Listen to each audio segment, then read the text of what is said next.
Hey y'all, are we ready for me to be normal about nerdy prudes must die? Are we ready? Ha, I tricked you. I am not normal, actually. Oh, and before you tell me I'm overanalyzing, that's the point. I have no clue if these are intentional or reading too much into it, but I enjoy reading into it, and I enjoy reading into it a hell of a lot. So if that's too much for you, you do not have to watch this. So, the opening number, High School is Killing Me, is one of my top songs in the whole show. It opens with a riff very similar to Richie's I'm Not a Loser, his last sung words.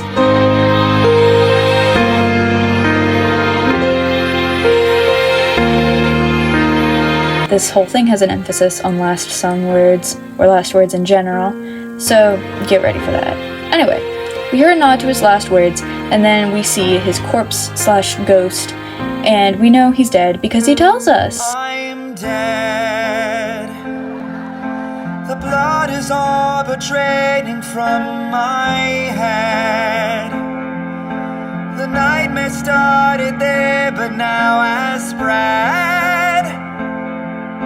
My pulse is certainly dropping, and my life is hanging on by a thread. So we're gonna take this line by line. The blood is all but draining from my head. Interesting line, as neither of the police officers spoke about much of a head injury other than drowning. Oh, hey, Editor Jack here. So, that's not true. They spoke about multiple lacerations to the head and chest. However, I did not realize that until after I had written this script. So, sorry about that. We're just gonna keep going. The nightmare started there, but now has spread. Partnered with the previous line, this foreshadows Max pretty well. The nightmare started with his death, blood draining. There was a lot more blood in his death than Richie's. Before spreading, Max comes back killing people. Spreading death, like it started with his death and then spreads. My pulse is certainly dropping, and my life is hanging on by a thread. I'm dead / my life is hanging on. Sounds like you were dead, but now you aren't quite. That's familiar. Ruth enters. Overlapping with Thread, her first line is I'm scared, which very obviously ties in with her anxiety and stage fright. However, it also contrasts with Richie's first line, I'm dead, saying she's not dead yet, but she's scared she will be, letting the audience know that the students are aware and terrified of the killer. It also adds a false sense of security for the Ruth fans. Someone comes for me, I'm unprepared. Someone comes for her specifically, implying she's a target for a reason. She's unprepared, she didn't expect to be a target. The weight has got me sweating. I can't cut through all the tension. This line goes up with no resolution, unlike the other lines thus far, emphasizing the feeling of terrifying weight, the inevitable end to her life. It's hell on earth, you know. Any line said by the ensemble has a double meaning. There are a few exceptions, but this is a good rule of thumb. Here, it's waiting for the killer to find me is hell / high school is hell. A fun little joke that twists your expectations the first time through. I'm tweeting all about it. The first hint to the audience that this song is about to get a lot less dark. I take it blow by blow, but I never scream or shout it. Blow by blow, death by death, missing person by missing person. The Hatchetfield High students have to take it all, because there isn't anything they can do about it. They just gotta keep going. I think screaming and shouting may be a reference to Grace telling everyone to remain quiet about the incident instead of telling the cops it was an accident, but that one is definitely a stretch.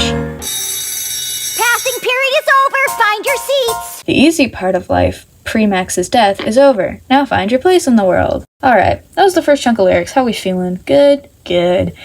This is the intermission of the wall of words. Go drink some water. You back? Great. Here we go. High school is killing me. It's got me all out of rhythm in my melody. The obvious double meaning here, I fucking hate high school, versus someone is literally trying to kill me in this high school. Also, fourth wall break, it's a musical. It's not cool, it's a fallacy. It's a cruel and unusual brutality. Not cool is referencing that only nerds get killed, but it's a fallacy because everyone is a nerd in Max's eyes. It's a cruel and unusual way of killing. Swirlies and wedgies and so many puns.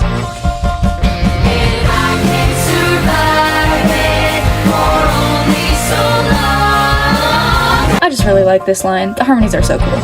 Anyway, I can only survive so long before I drop out, / I can only survive so long before he gets me. A good callback to Ruth's weight and tension. We aren't going to talk about repeat lines unless they're in a new context. I'm so fucking dead. Figuratively or literally. This is also a great callback to Richie's first line. Faking out, so we might reconsider if he's actually dead. Alright, class, pop quiz. I hope you can hit the books, Miss Louder. I have literally nothing to say about Steph's verse or dialogue. It moves the plot forward and establishes her personality. There's nowhere to turn for the class of 2021. Can't turn to the cops without confessing to manslaughter. Also, it was originally 2026 but got changed. I do not know why. Probably a better rhyme. High school is killing me. It's got me all out of rhythm in my melody. Despite the addition of lines, the melody stays the same. However, you could say that the rhythm has changed because there are more beats. Thankful for democracy. It's one hell of a normal abnormality. Faux democracy is acting like you actually like Max Jaegerman. Hell is foreshadowing his destruction. And in normal, Max bullying nerds, abnormality. He's dead, and now they're dead. I'm so fucking dead. I'm so fucking dead. I'm so fucking dead. I'm so fucking dead. Repeated in the background, emphasizing this line more than Richie saying it at the start of the show. Okay, here's my favorite part to talk about. Here we go. This is all speculation. I don't know if there's any meat to it, but I like to think. 8 o'clock bell ring. Place my head on my desk. 8. Grace, Peter, Steph, Richie, Ruth, Max, Officer Shapiro, and Mr. Lauder. The people who know about the ghost. Placing your head down on your desk. An act of giving up, an act of sacrifice. You're done, you're over, you're finished. It also reminds me of placing your head down for the guillotine. 12 o'clock Girl Scout. Can I just get my rest? Our lovely Girl Scout Grace, the one who came up with the plan and the one who brought them to the Wayland place to begin with. And because she got into the Wayland place, Max's soul cannot be at rest. 3 o'clock countdown. Every day lockdown. Classroom arrest. Is God the one giving the test? Well, I feel like a lot of people interpret the countdown in this line as like a 3, 2, 1 starting with 3, but I think it's a 5, 4, 3. 3 numbers ending with 3. 5 nerds, 3 survivors. Everyday lockdown. Like a school locks down, you're practically arrested in your classroom, as well as the classrooms, they keep coming back to the school.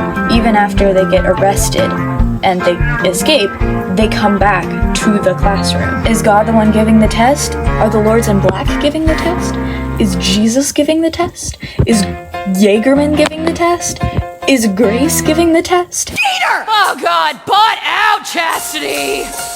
I just wanted to say that Grace is my favorite and I love her, that's all. High school is killing me. It's got me all out of rhythm in my melody. This time the melody changes. Wow. It's not cool, it's a tragedy. I'm in front of the walls of the community. Max, people don't think you're cool because you kill people. It's a tragedy. Anyway, the fact that the students are howling means they are the wolves. Everyone thinks that everyone else is out to get them, and the closer they are to Jaegerman, the truer that sentiment is. And I can't survive it for only so long. And I still despise it when I am gone. Gone as in graduated or gone as in dead. Fuck you, biology. The biology that lets you feel pain? The biology that means you will inevitably die? Grace, just be cool. Never. Are your beans not cool, Miss Chastity? Also, did I mention that I love her? High school will murder me. Getting heavier on the dark implications. You better have been thinking about the implications. But lightening it up with a classic everybody pose ending. This musical definitely won't take any turns toward horror. Look at it! Everyone's posing and saying yeah in harmony. If you watched this whole thing, please, please, please interact in some way. Hit like, hit subscribe, ring that bell. You don't actually have to do that. But do something that shows that you watched until the end, because I am obsessed with this musical, and if I get any interaction whatsoever, then I will analyze more songs. I'll analyze choreography and instrumentals.